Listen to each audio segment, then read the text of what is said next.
Second half ng day ko sa Waikoloa Beach Resort. So dinner, lumabas kami ulit sa kitchen, cafe, and restaurant naman kami. Bago lang pala yung place, this year lang nag-open. So very aesthetic na cafe and restaurant siya. So ayun nga, meron silang iced coffee, Filipino dishes din. And for me, okay naman yung food nila.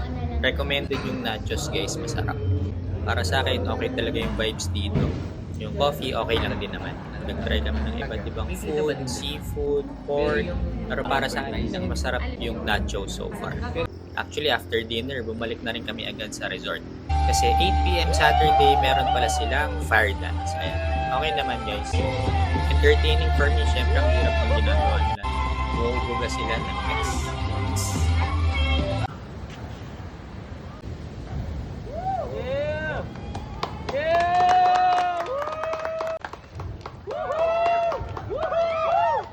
And gusto ko lang mag-share ng honest feedback sa Waikoloa Beach Resort. For the beach, okay siya for me. Ang pino ng sand, so hindi mabato. Masarap maglakad-lakad sa beach. Refreshing waves, pero hindi white sand, so huwag kayo mag-expect. As for the resort itself, babalik pa ba kami? I would say no. So 5 packs kami, tapos doon kami sa room 101. Pagpasok pa lang ng room, may amoy, hindi siya ganun clean. Tapos ang pinaka-problema ay yung CR. So bukod sa may amoy siya, I would say clog or may butas din yung toilet. So very smelly talaga siya gamit. Amoy na amoy sa buong room.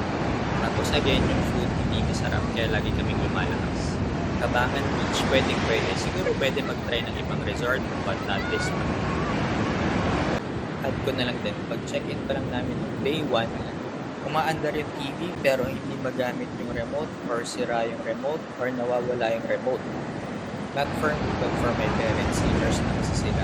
Prefer nila manood ng TV since maalog yung day 1 from the beach. So buong araw wala silang TV. After dinner, pagbalik namin day 1, ang naging solution na lang ay palitan ng staff yung TV. Ang naging reason pa nga ng staff, baka daw kinuha ng previous na nag-check-in doon yung previous remote. So ewan ko lang, so hindi ba chine-check upon check-out? Yun lang, just sharing our experience.